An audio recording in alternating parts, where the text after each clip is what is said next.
Powered by MPB, this is Chalkboard Chat, an MPB Education Podcast, hosted by Germaine Flood and Tara Wren. To hear this episode and more, visit education.mpbonline.org or download the MPB Public Media app to listen on your iPhone or Android device.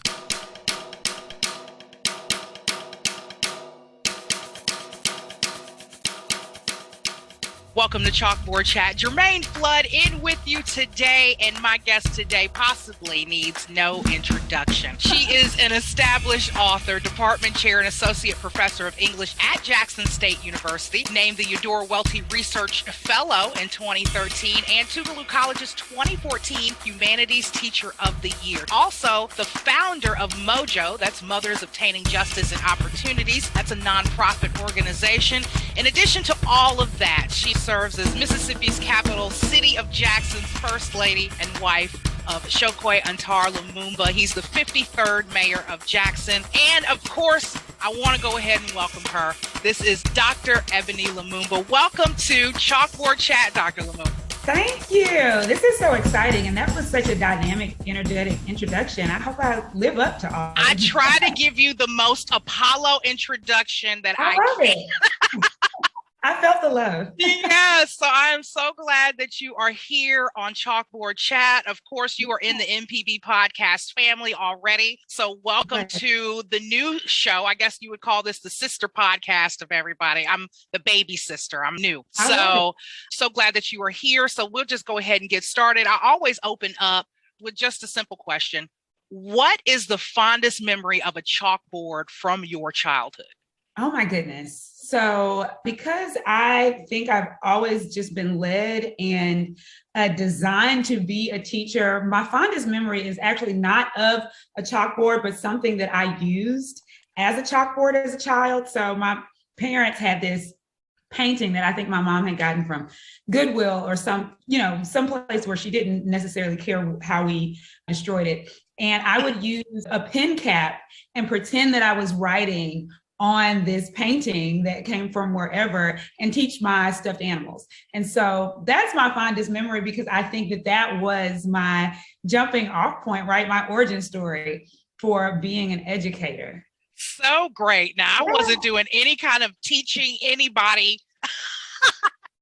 I don't know what the subject matter was, right? But I was getting them in their place, those stuffed animals. And right. I was the type that just wanted to go bang the erasers out there just to see the dust fly. So kudos to you. I love the fact that was your starting point to education, to teaching. So that's exactly where we're going to get into. So I wanted to let my audience know we're going to dissect Ebony. Now, all right. This is going to be a one-on-one with Dr. Ebony Lumumba. So we're going to talk about her education journey. We're also going to touch on the Mississippi Book Festival, Right on Mississippi, the podcast. We'll be talking about her MOJO organization, of course, and the role of First Lady in education. So let's jump right on in. I wanted to go ahead and get started with your education journey from start to finish in a Cliff Notes sort of way. But yeah, from start to finish, what kind of, from that story that you told from, using the painting as a chalkboard, from that to when you now sitting as department chair at Jackson State University in the Department of English, just give me a little bit about that journey. Yeah, and it's been a remarkable journey that I'm so grateful for. My parents did eventually buy me a chalkboard. Got me off of their artwork. And so I really, again, do consider that my origin story, right? I'm really thankful for that question, but I'm a proud product of Jackson Public Schools. So I attended North Jackson Elementary, where I met my husband when we were in kindergarten. We weren't dating then, but that's where it all started. Right. And I was transferred to what was then Power APAC. It's now Ida B. Wells APAC, a wonderful name. I'm so excited about that shift, where I connected my academic life with the performing arts, and teaching is a performance. And so I'm grateful for that experience and all of my peers that came through that program. Went on to Chastain, Murrah High School. I spent a little time at St. Joe Catholic School, just a year, but I graduated from Jackson Public Schools, went on to Spelman College in Atlanta, Georgia, following in my older sister's footsteps, Georgia State University for my master's, and University of Mississippi for my doctorate. And those 3 post-secondary degrees were all in English. And I realized now that I grew up in a household that really valued literacy. I had a membership to the Scholastic Reading Club, so I got the little free cloth tote, and I would be so excited when books would come in the mail for me. They would have my name on them. And I read them through until the binding was broken, until pages were missing. I remember reading Where the Red Fern Grows in 3rd grade. That was the first novel that I finished on my own. And so I was really proud of that accomplishment, and discovering Eudora Welty in middle school and Miss Allegreza's language arts class, discovering Toni Morrison my senior year of high school in my AP English course, and just being truly moved by the way that we could tell stories and sort of document our lives through the written word, and also how therapeutic it is to write and to read and to share the experiences of other cultures, communities, or our own culture across communities in the written word. And so my entire journey, the cliff note is that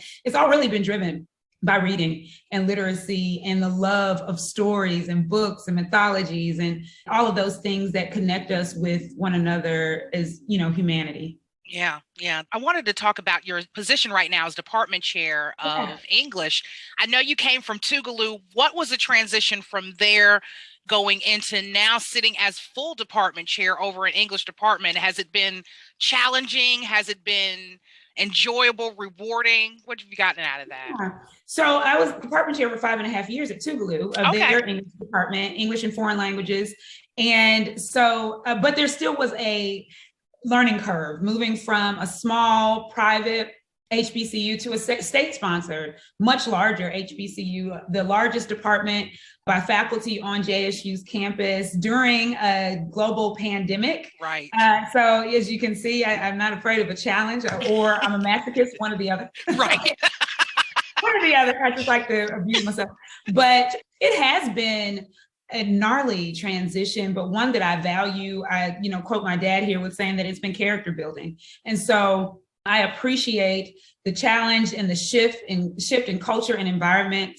I also appreciate the links that I'm able to make between the 2 HBCUs that are housed in our city, identifying the similarities, but also the differences and ways that we can connect these students who have similarities and differences in their own experiences. So I have welcomed the challenge, and I've been supported by some really great folks, some colleagues and staff members, mentors, and mentees across both institutions. And I joke that I'm standing on both sides, at Tougaloo unofficially, just as a supporter, a major cheerleader for that space. And then also at JSU as a native Jacksonian, right? Somebody who is from the city of Jackson, did not attend JSU, but I've always loved the institution. We grew up going to the games and being taught by professors from that school in one way or the other, being in the community with people who had graduated, having family members who have gone to this school. So I feel really blessed. It feels really special to be able to have this sort of career history of being an instructor and department chair at both institutions at this time. Right. Good stuff. Especially now at Jackson State. It's such a lively time with Deion Sanders coaching. Yeah. the football team.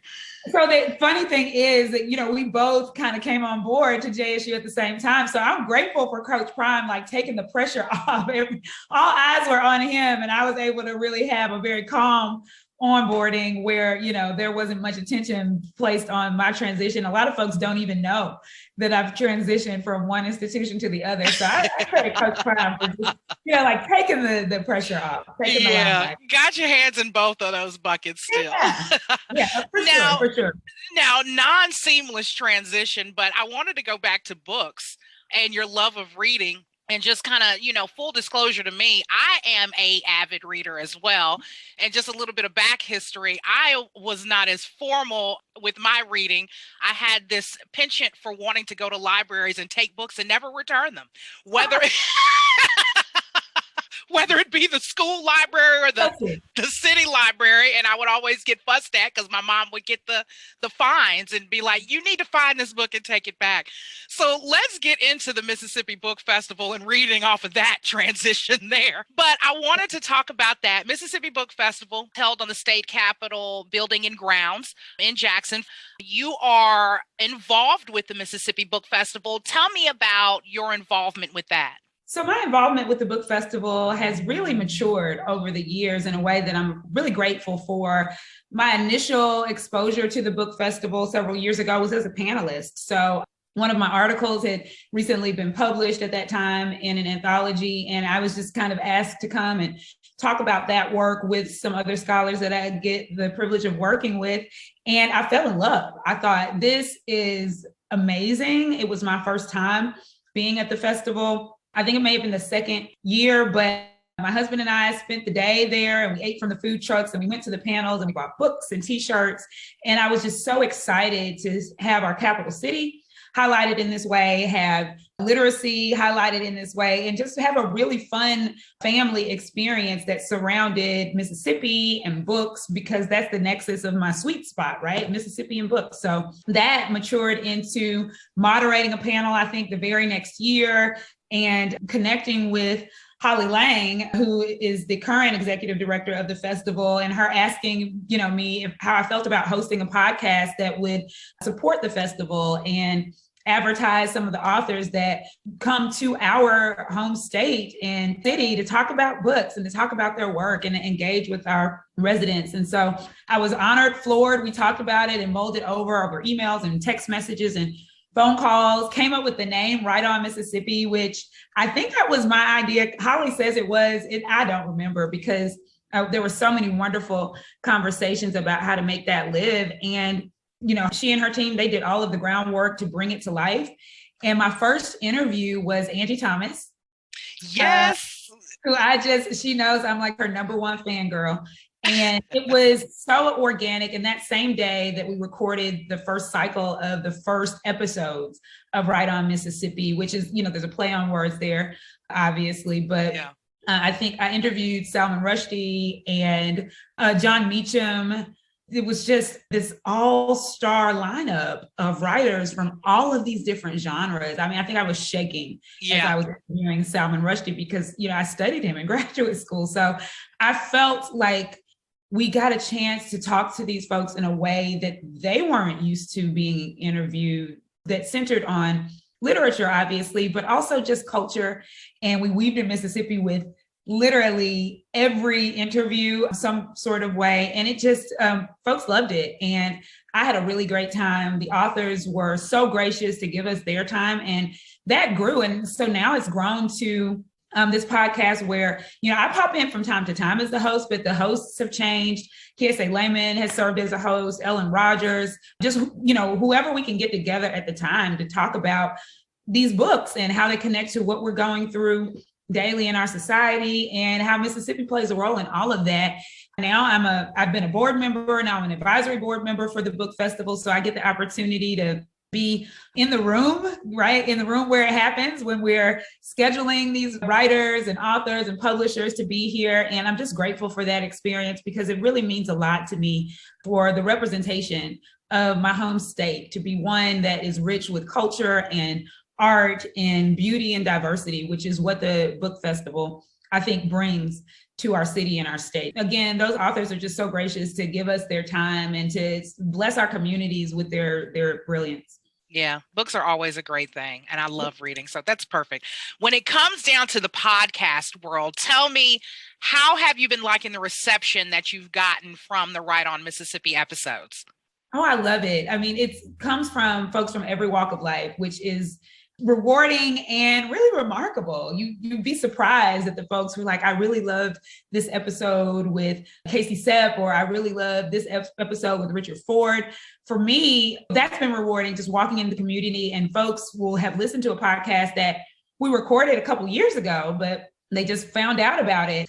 As a matter of fact, First Lady Jill Biden, the first thing that she said to me when we had the opportunity to meet was that she wanted to talk about the podcast. Oh my gosh. So we got some national attention on our little podcast, and that has been very cool. And just know these authors, again, how gracious they are and how excited they are to just talk about what they may not get the opportunity to talk about all the time when they're on their, publicity tours or promoting their books. I had a really wonderful discussion with Richard Ford. And for me, it was just full circle because that was another author that I studied in graduate school. And you feel like you get the sense of who an author is by reading their writing. But I can say that I don't think that that's the case. Really, like meeting and talking to some of these authors in person just humanize them more for me. And I hope it does the same thing for our listening audience and the First Lady. Right, of course. So, dream interviewees, Dr. Jill Biden.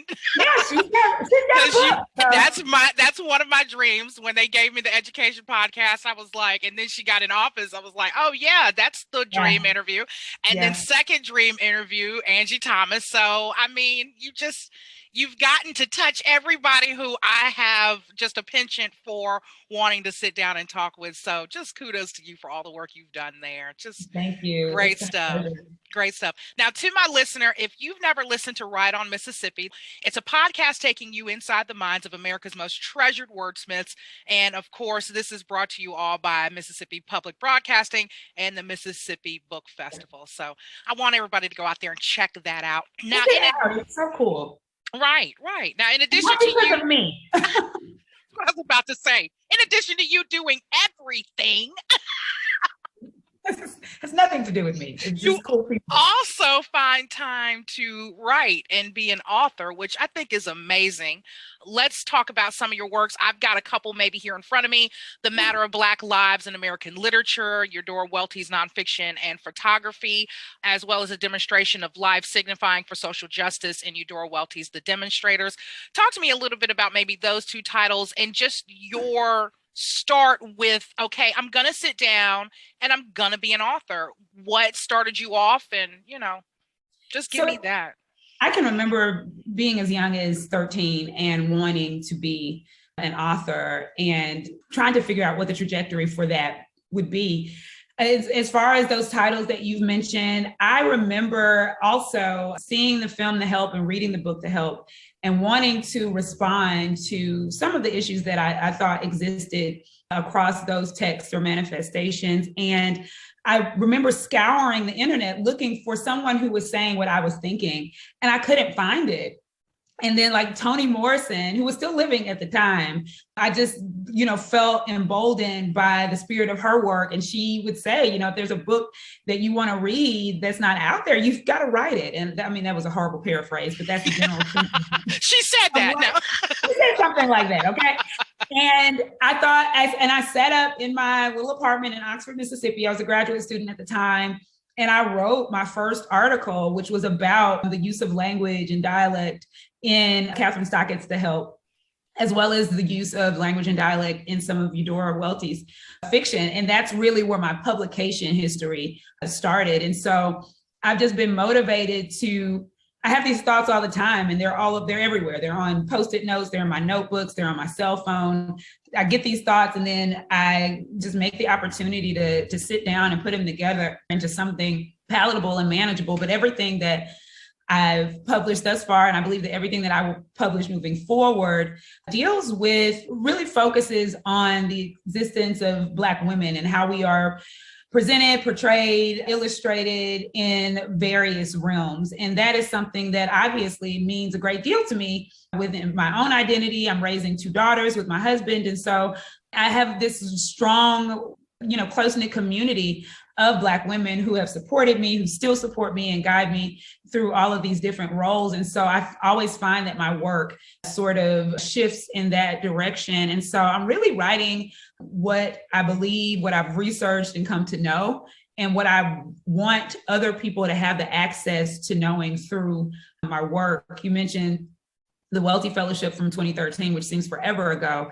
But I spent most of that time delving through Eudora Welty's photography, which a large portion of that is their images of Black communities in the 1930s.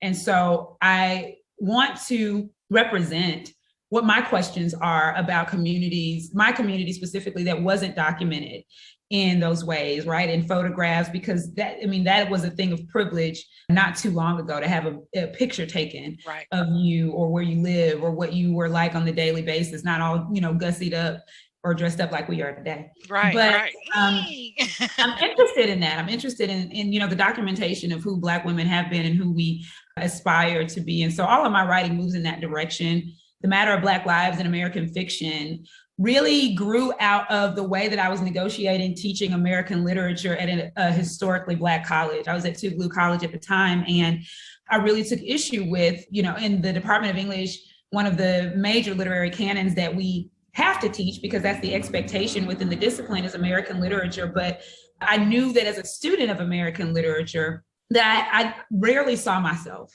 in those narratives, and that made it difficult to really be interested and connect. And so I wanted to transform a normal American literature survey into one where my Black and brown students could find themselves, and they could, even in the spaces and the silences and the gaps. And so that article grew out of that experience of just negotiating how to make the presence of Blackness, present in ways that it is not apparent across American literature. And, I teach African literature and diasporic literature, all of these communities that connect in some way or intersect in some way based on our social experience. And I don't think that I shouldn't be able to do that depending on the canon, that I think it's everywhere, which is another sort of nod to Toni Morrison and her article, or, her piece Playing in the Dark. So yeah. But that's what motivates me. That's my drive and my passion in this work. That's good stuff. I love looking at old Black photos as well, especially, like you say, it was very scarce and rare to be able to get a picture or to take a picture of just a house, and just trying to put those together. So kudos to you for lifting up the Black heritage and community and, just the whole history behind all of that. I thank you so much for that. And your work as an author is just so great. Now, you touched a little bit on you being a mother. So I want to go ahead and segue. This is a little bit smoother of a segue than my earlier one, but into your MOJO organization, Mothers Obtaining Justice and Opportunity, the nonprofit organization focused on the academic success and holistic wellness of mothers pursuing undergraduate and graduate education. Talk to me about that a little bit. Give me, what this program is all about and how it can help.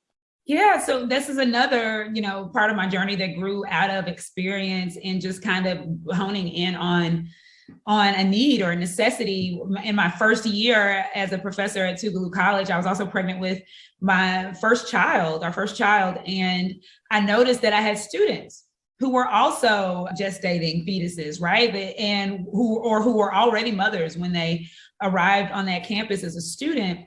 And so, it was an opportunity for me to move out of the woe is me, like my back hurts, I don't want to walk these stairs, I'm tired, I've got morning sickness, but I still have to teach in the morning, all of those things, because I realized that I possessed certain areas of privilege that a lot of my students didn't, right? That I had a partner in the home with me, which wasn't the case for some of them, that I had health insurance, that I had a full-time job, that I had flexibility in my full-time job, all of these things. And so I started to notice the ways that, institutions just don't have a framework in place to support this population of students who specifically are mothers. And so, I would have female students who would miss class because they were ill at some point in their pregnancy or had a nursing infant. And so they were trying to negotiate, should I come to class? Should I bring my baby? Where can I nurse on campus, even if I don't have to bring my baby to class? And having conversations with some of these students who I'm still connected with, many of them,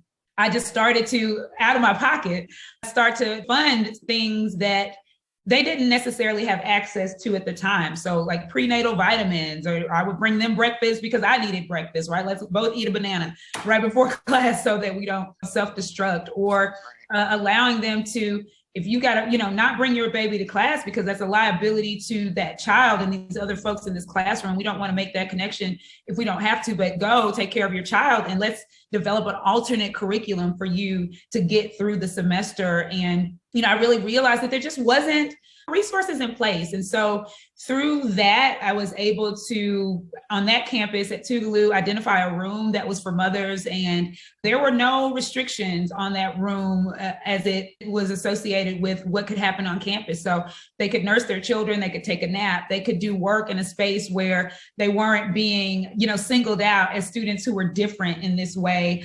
I had students recovering from cesarean sections or who had just returned from childbirth. And I thought, just having a space, it is critical for us to realize how much space contributes to our mental and physical wellness. And so having a space that's identified for you, sometimes that's all it takes to help someone to support one another. We were also able to and focused on establishing community between these students, so these student mothers, as I call them, so that they could generate organic and community-based childcare for one another.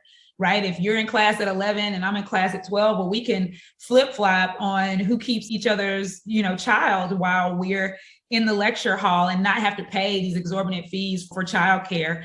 I was able to generate some funding throughout to support book scholarships or tuition assistance, definitely childcare supplies. So everything from Pampers and formula to, hey, we'll give you $50 to go get your nails done because you've been taking care of an infant and going to school. You need time to yourself. So we didn't restrict how that money could be spent.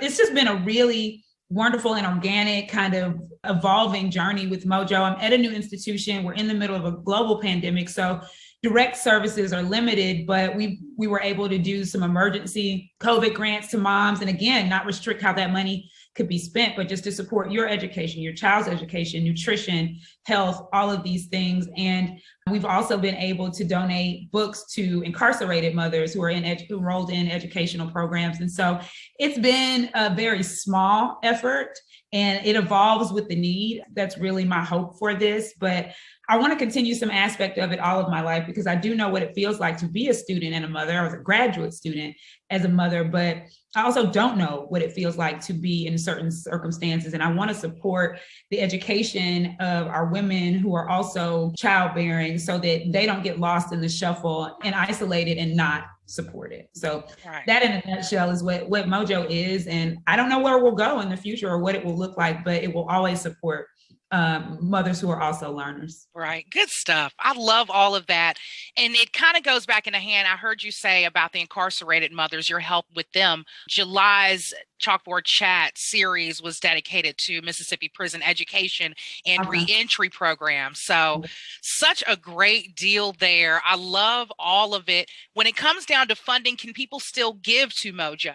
Sure. So we've got a website, which is just MOJOmama.org, and you can kind of check out some of the work that we have done. There is a donation link there, and those funds, we have a little bit of overhead, but they go directly into supporting mothers in one way or the other. And so again, we don't restrict the requirements because one of the things that I found as an educator and as an administrator is, we go out for funds and they have to be restricted in all of these ways. So we get rid of the money and just put it into these households. And we bought all sorts of things for mothers because they have expressed a need for it. And we don't want them to feel policed for what their needs are, what their desires are, especially as they're trying to raise their families, support their families, and their own education. So absolutely visit us at MOJOmama.org and check us out. You can also contact us if you've got tangible supplies like diapers or Pampers or formula, all of those things. We try to keep a little bit of that in stock, but we also just give that away as the need arises. Right. And when it comes down to mothers who maybe want to reach out, can they do the same thing, the contact? For sure. Yeah, please reach out. And sometimes as this has evolved, needs have evolved that we never even imagined. And so I've been able to support women who are post-abortion, which is not something that I imagined when I generated this programming, just in mental health or healthcare or, buying books and that sort of thing, because that's a procedure that they've undergone as well. And while it did not manifest in a child from that circumstance, it still is something that can preclude them from completing their education that's associated, with a mother journey. So, right. If there's something we hadn't thought of, let's think of it. Bereaved mothers, another area that we supported. So this is growing as the need is growing and shifting and evolving and changing in so many ways. We love women here. We love women. So make Yeah. sure you go out there, visit MOJO. That's MOJO. That's Mothers Obtaining Justice and Opportunities. So thank you so much for putting together that nonprofit. Thank you for highlighting it. Now, you are a woman of many talents. So, and on top of everything we've already talked about, you are the first lady of the capital city of Jackson, Mississippi. And you and Chokwe are just such a great light in the city. I want to go ahead and plug my mom here.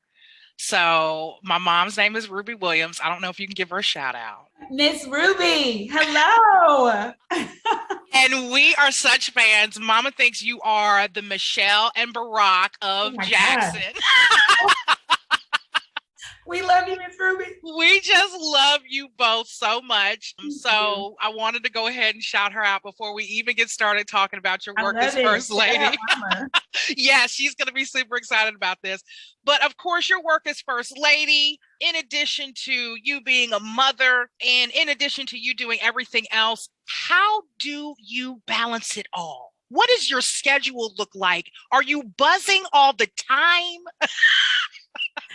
You know, I don't even know if I can adequately, answer this question. I have no idea how all of this happens. It's by the grace of God. Got to be. It's by the grace of God. I mean, we have a wonderful support system. So my parents are here in town. My brother, sister-in-law, my sister-in-law, who is my husband's sister, is in town. And then we've got a bunch of unofficial, extended, adopted family. And so that's a huge component. Just having really supportive people to help us with the kids or give us a break or to support us. I mean, that's really the key in any occupation, any responsibility, to have a strong support system that will also keep you grounded. And I think besides our support system, gratitude really keeps us grounded. We're just so grateful to be able to serve, this city that grew us, this city that supported us in so many ways. And, we could be doing a number of other things, but to be entrusted with this, we don't take it lightly. And so that will motivate you to kind of get out of the bed and, take that appointment on your calendar, because it is a gift to be able to serve people in any capacity, but certainly the people of your hometown. It's something that's almost indescribable. There's no handbook for how to do that, especially, the First Lady role. But I've just been grateful in how folks have been supportive, and the people who stop me in the grocery store and say good job, or, want to take a picture. The fact that people want you around and want to keep you around means a great deal. So it's day to day, right? It is day to day with balancing everything. Our children are pros at it. I mean, they're 9+ about all of this. And so that helps keep us grounded as well. And we have grown stronger and stronger as a family unit, my husband and I and the girls, and that has meant the world. And so at the end of everything, when we're closed up in our house and, all 4 of us were in our bed last night watching, Disney Junior, because, those moments get us through to the next day of responsibilities and challenges and problem solving. So it's support and gratitude. Great stuff. Great work with that. So when it comes down to the city of Jackson, what is your hope for education when it comes down to the residents of Jackson? Do you have a hope or a future where you want to see education go in the capital city? So, yeah, of course I have a hope. We've got 2 children in Jackson Public School System, and my husband and I are products of JPS. And I'm really hopeful that folks will begin to highlight, emphasize, underscore the talent that exists in our young people in this city. It's outstanding. And I hope that becomes the story. I hope that becomes the narrative about the young people who are the scholars who are in our school system. And I hope that we begin to nuance what success looks like for our young people. And so, for so long that's been associated with grades. Straight A students get celebrated as they should, but there are students who may not possess straight A's, but are demonstrating talent and ability and creativity in all of these other ways. And so I really would like for us to have a holistic approach to how we celebrate our young people, because I know what they can do and I've seen the fruit of it. And it's just so remarkable. And that sort of encouraging tale can last for generations. And that should be the time capsule for who we have been, how our children are. There's a Kenyan saying that, loosely translated, it's a greeting, and you ask, how are the children? So instead of saying, hey, Germaine, how are you? I would greet you and say, hey, Germaine, how are the children? Yeah. And the response to that is the children are well. And for me, that is such a profound sort of euphemism, because the ask is like, how are all of us? And we can tell that the litmus test for that is how our children are doing. And so I really want to celebrate them. They're doing outstandingly well. They are nimble. They are resilient. They are powerfully creative, and they are our future. I'm very excited about, as cliche as that sounds, the children are the future, very obviously, but our future is very bright because these young people are doing so many wonderful things, and we need to know more about it. So that's my hope, that for our education systems and our focus on education, we begin to nuance it and celebrate students who may not have the high GPAs, but are still doing so many wonderful things that contribute to who we are and how we are seen. And that becomes the center point, that becomes common, that becomes normal. And these young people feel loved and celebrated and supported. They are, but we have to also kind of highlight that. And so that's my hope. Yeah, good stuff. I just thank you so much for joining us here on Chalkboard Chat. This has been one of my favorite interviews. Oh, wow. So easygoing, so great. The conversation was just good. And to my audience, again, this is Dr. Ebony Lumumba. She's an established author, department chair, and associate professor of English at Jackson State University. She's done it all. She is the founder of MOJO, and of course, she is the first lady of the city of Jackson here in Mississippi. And she's all about education, and she loves books. And so that was the perfect marriage between having Doc on Chalkboard Chat. So I just thank her so much for joining us. Dr. Ebony Lumumba, thank you again for coming on. Thank you, Germaine. You're wonderful. Thank you for having me. I thank you so much. And this has been Chalkboard Chat. Class is now dismissed. You've been listening to Chalkboard Chat, an MPB Education Podcast. To hear this episode and more, visit education.mpbonline.org or download the MPB Public Media app to listen on your iPhone or Android device. This podcast is hosted with love by ACAST.